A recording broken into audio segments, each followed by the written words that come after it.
Welcome to this particular lecture on antibiotic sensitivity assay or microbial bioassay of antibiotic. In this particular lecture, we'll be discussing the different aspects of antibiotic bioassay on microbes.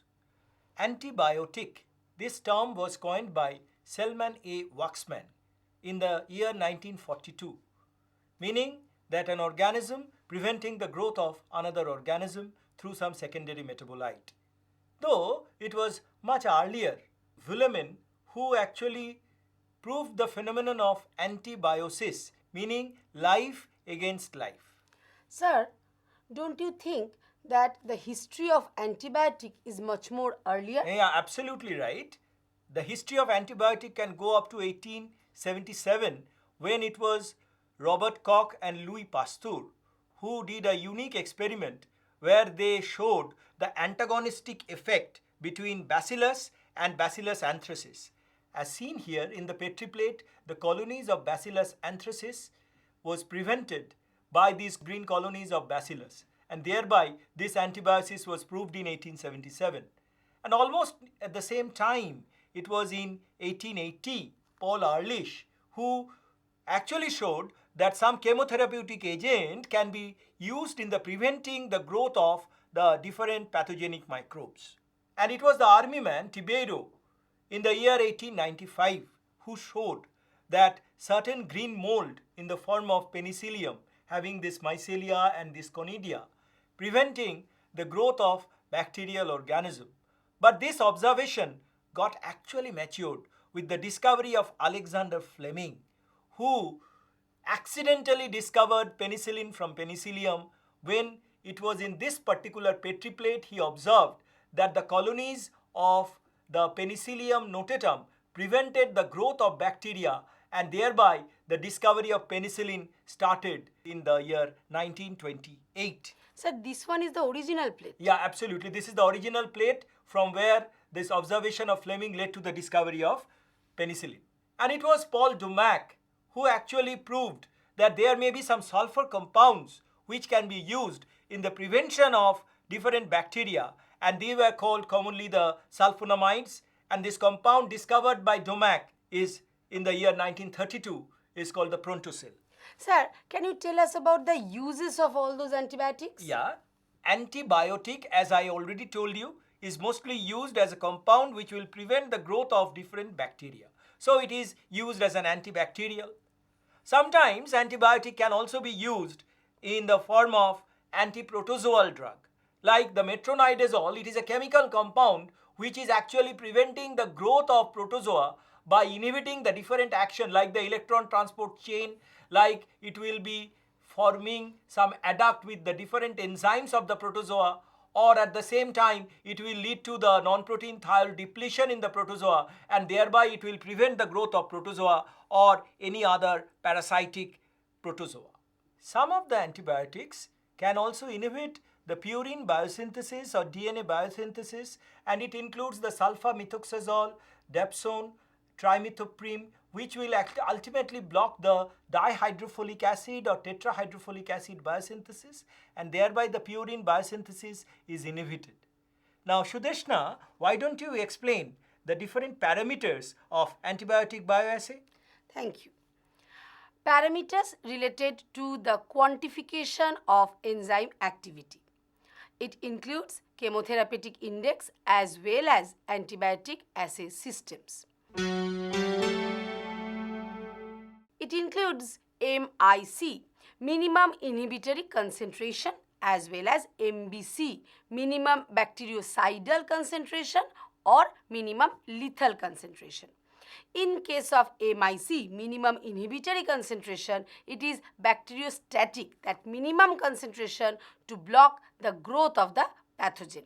But in case of MBC or MLC, it is bactericidal. It totally kills the microorganism. It is 2 to 4 times higher than that of the MIC.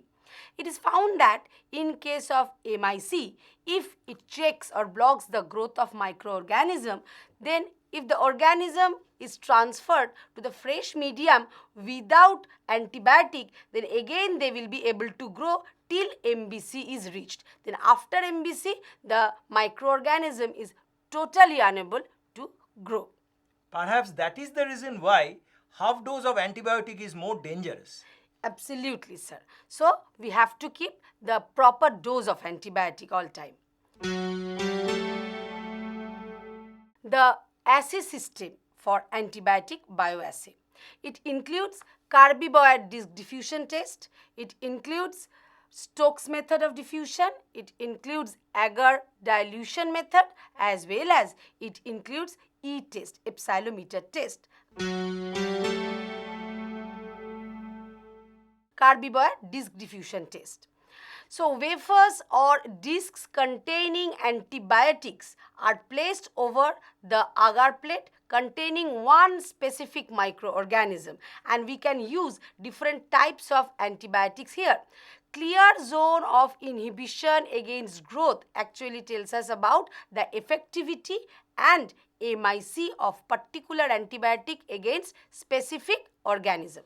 Now from this picture we can find gentamicin, ampicillin, chloramphenicol, cefotaxime, oxytetracycline, enrofloxacin. Different types of antibiotics are used against one specific microorganism, and it was found that the higher zone of inhibition with 5 microgram enrofloxacin and lowest zone of inhibition with respect to oxytetracycline 30 microgram. So from here we can have the idea that which one is the better or best against that particular microorganism. Here in one plate we can have both control culture as well as we can have test culture together. On upper as well as lower 1/3 of the agar we can use the control culture, and at the middle we can use the test culture. Sir, here we can only observe one specific microorganism with respect to different antibiotic. The beauty of this method is that you can actually have both control as well as test culture in a single plate. Here we can find the concentration gradient is given in one particular strip. An antibiotic is allowed to diffuse and it will create an epsilon-like structure. So from one plate, once again, one plate, one microorganism, but different concentration of the antibiotic help us to elucidate the MIC, minimum inhibitory concentration.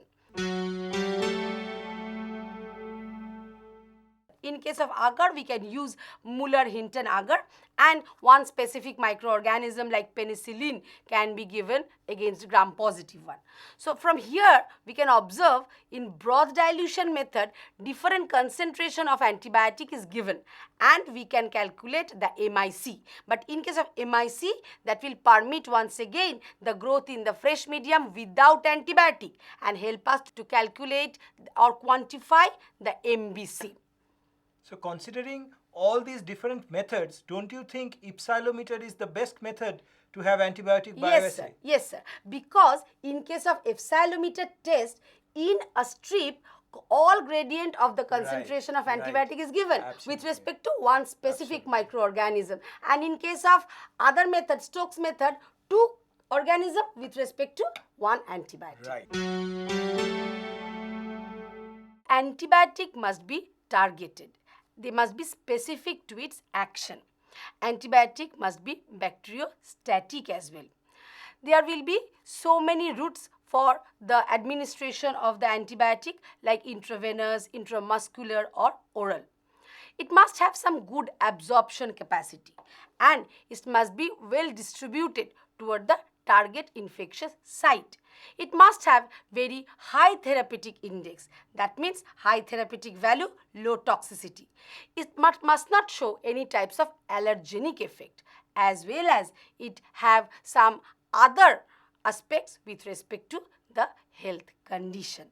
Antibiotic does not interfere the growth of normal microflora, as well as the resistance against antibiotic will grow slower and must have some good effect. Sir, can you please tell us about the classification of antibiotic? Yes. Antibiotics can be classified in different ways. The primary way by which antibiotic can be classified is on the basis of the target on which it acts. It is the cell wall inhibiting antibiotic.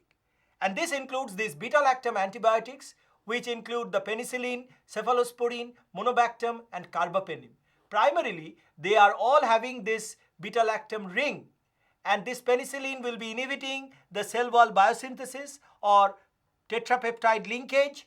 Cephalosporin is almost similar to penicillin, only it is resistant to penicillinase enzyme. Monobactam is a much better one because monobactam inhibits the mucopeptide and it binds to the penicillin binding protein. And the carbapenem is also resistant to beta-lactamase and it is also binding to PBP or penicillin binding protein. There may be the glycopeptides which are also inhibiting the cell wall biosynthesis because they will block the alanyl-alanine cross-linkage, and they include the vancomycin, the balimycin, and the chloroeromycin, etc. Similarly, there may be the fosfomycin, which is an advanced antibiotic which is inhibiting a protein component, the MAR-A. It is inhibiting the cell wall biosynthesis by inhibiting MAR-A. And it also includes the polymyxin. Now this polymyxin as such is not inhibiting the cell wall, but it is inhibiting the LPS, and that's why this LPS or lipopolysaccharide, because it is present in gram-negative bacteria, it can be effective against gram-negative bacteria by destabilizing the outer membrane or by destabilizing the different ionic channels. There may be another class of antibiotics which is commonly called the nucleic acid inhibitor, like the rifampicin or rifamycin and the quinolone. And they are basically blocking the nucleic acid biosynthesis by blocking the different enzymes like RNA polymerase, like the topoisomerase, etc. There may be also the protein synthesis inhibitor. Tetracycline is blocking the 30S ribosomal subunit and thereby inhibiting protein synthesis. The other ways include the classification according to the spectrum. That means some antibiotics may be narrow spectrum, they are inhibiting small group of microorganisms. In case of gram-positive organism, it is inhibited by aminoglycosides like streptomycin, dihydrostreptomycin, and the first generation of cephalosporin, they can inhibit gram-positive microorganism, only a small group. But in case of broad spectrum, they are able to inhibit the growth of both gram-positive as well as gram-negative one, like amikacin, neomycin. So they are able to inhibit the growth of both gram-positive as well as gram-negative. So they will be more effective for antibiotic resistant bacteria. Of course, they will be more effective and they have much lesser toxicity as well. Right. Then classification according to their nature or source. Natural penicillin or natural antibiotic, they are produced by the microorganism itself. Like penicillin G, penicillin V, they are produced by the Penicillium, benzyl penicillin as well. But they have some of the problems because they may be narrow spectrum as well and they can be the target for the penicillinase enzyme or beta-lactamase, which is able to destroy the beta-lactam ring, and from penicillin, penicillioic acid is getting produced. So we have to have some semi-synthetic as well as synthetic antibiotic. In case of semi-synthetic antibiotic, the chemically modified natural compounds are there, like ampicillin. And we can have synthetic, that is totally synthesized by the laboratory, like quinolone, like norfloxacin, etc. They have lesser toxicity and higher effectivity, and they were not yet exposed to the microorganism. There are some other spectrum including the extended spectrum like ureodopenicillin, that is produced by the Pseudomonas aeruginosa, as well as co-drugs are there where two drugs are combined like ampicillin or amoxicillin along with the beta-lactamase inhibitor clavulinate. Sir, there is another classification according to different chemical structure. Like beta-lactam antibiotic including penicillin, carbapenem, monobactam. In case of monobactam, one single ring is present. Next, we can have polypeptide type of antibiotic like vancomycin, glycopolypeptide is their large ring. Next one, lipopolypeptide or lipopeptide. It is polymyxin cell membrane inhibitor synthesized by Bacillus polymyxa. Apart from which, macrolide, where large lactone ring is present like erythromycin, as well as aminoglycosides like tetracycline. So that is the aspect based on differential chemical structure. Sir, can you tell us about the assessment, bioassay, by which antibiotic can be quantified? Yeah, absolutely. The stage is now set to discuss the different experiments which will explain the antibiotic bioassay. And antibiotic bioassay can be carried out by two different methods. One is the solid method, another one is the liquid method. And in the solid method, we have the Kirby Bauer test, where we also call it disc diffusion test, and we also have the Agar cup method. This experiment, antibiotic sensitivity assay by disc diffusion, the main purpose is to understand how the antibiotic is diffusing along the solid medium, and thereby it is preventing the growth of bacterial organism. And there may be different requirements, so I shall be discussing the requirements, the procedure, the observation, and also the results and precautions.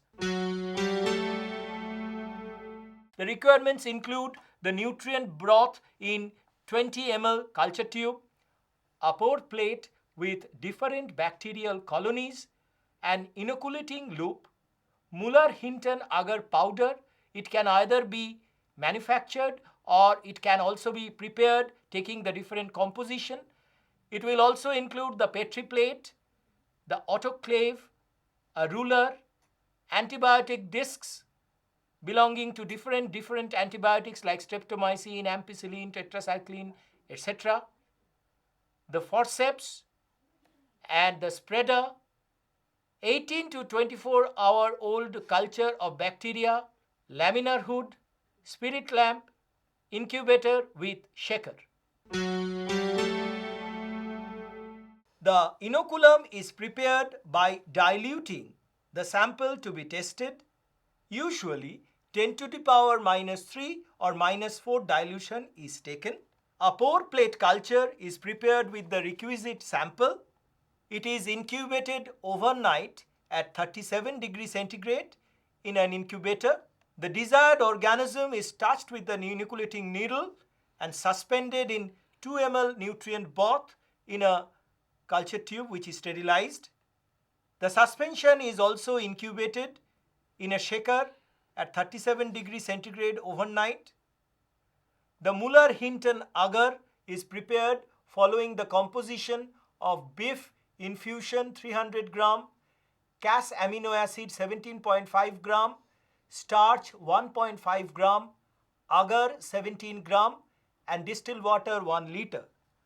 After preparing the media, they are actually taken in flask and autoclaved at 15 pounds psi pressure, that is at 121.6 degrees centigrade.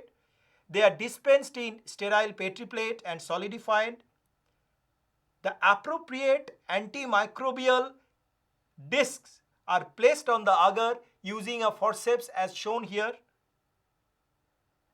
And the disc should be placed closer than 24 millimeter. That means ideally not more than 6 discs should be placed in a particular Petri plate, and then the Petri plates are incubated at 37 degrees centigrade for 24 hours. Coming to the observation, the disc will produce a specific inhibition zone, and this inhibition zone normally is measured with a scale. Normally, the control is always considered to be the standard disc where no antibiotic is used, so there will be no inhibition zone. And depending upon the results obtained, that is depending upon the length of the inhibition zone, a table is prepared which will include the name of the antibiotic, the amount present in each disc, and the inhibition zone. And thereby we can actually understand which particular antibiotic is most effective in disc diffusion method, or rather which antibiotic is to be given to a particular patient in case of antibiotic resistance. On the basis of the inhibition zone, bacteria can be classified as susceptible, intermediate and resistant, following the famous Clinical and Laboratory Standard Institute method or CLSI method. But there are certain precautions of this particular tests or experiment. Number one, the antibiotic disc should be placed tightly on the Petri plate. All the glass goods and the media used should be properly autoclaved so there is no contamination. At a time, one disc should be placed and there should be adequate area in between the plate so that the areas will not overlap. The incubation temperature should be 37 degrees centigrade, which is ideal for bacteria. The pH of the media should be ideal for the bacteria so that the ideal growth condition is provided. And last but not the least, the inoculum should be adequate so that the growth of the bacteria is heavy enough to understand the inhibition zone. Now there is another method which will be discussed by my colleague Sudeshna. Yes, sir. Another method includes Agar couplet method. In case of some antibiotic, old antibiotic like streptomycin, penicillin, the disc diffusion method does not work good. For that particular reason, we have to perform the Agar couplet method. So that is the principle. Then we have to have the idea about the requirements for that particular process. We have to have the nutrient broth, nutrient stab, sterile petri dishes, micropipette, cork borer, autoclave, laminar hood, sterile water, as well as gram-positive and gram-negative bacteria. We have to have antibiotic capsules like ampicillin, like streptomycin, penicillin, then inoculation loop, spreader, then spirit lamps. First, the target organism, maybe gram-positive or gram-negative, will be inoculated within the nutrient broth and will be kept at 37 degrees centigrade for 24 hours. The nutrient stabs will be prepared, solid stabs, and will be autoclaved at 15 pound per square inch pressure. Next, that particular stab will be liquefied and be poured inside the petri dishes and they will be allowed to solidify. Next, after solidification, with a spreader, 1 ml of microorganism will be spreaded over the solid agar plate. And after that, the cork borer will be taken. That particular cork borer will be surface sterilized by alcohol dipping and igniting in the fire, right, by the spirit lamp. Next, with the cork borer at 4 corners of the plate, the scoops or wells will be made and then the scoops will be taken out by the cork borer. Next, master stock of antibiotic S will be prepared with sterile distilled water in culture tube. Then from that, S by 2, S by 4, different concentration of the antibiotic will again be made with the help of sterile water in different culture tubes. And after that, with 1 ml pipette, 0.2 ml of antibiotic will be disposed inside different wells, okay, and they will be kept in the incubator in the upright manner for overnight observation. Now, the diameter of the cork borer is 2.5 millimeter. Next, observation actually help us to know the zone, clear zone of inhibition. Clear zone of inhibition means that is actually provided by the antibiotic effectiveness and help us to know the minimum inhibitory concentration. After 24 hours, zone of inhibition measuring by scale in millimeter help us to tabulate in such a manner with respect to name of antibiotic, amount of antibiotic present in gram in each well. Actually, the concentration will be considered here and then inhibition zone size in millimeter. Sometimes with respect to the amount and inhibition zone, a straight line curve can also be determined.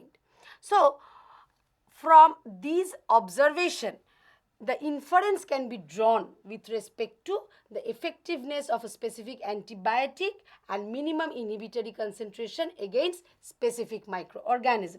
But sir, like your method, there are some precautions to be taken. Everything, all steps will be done aseptically under laminar hood, okay?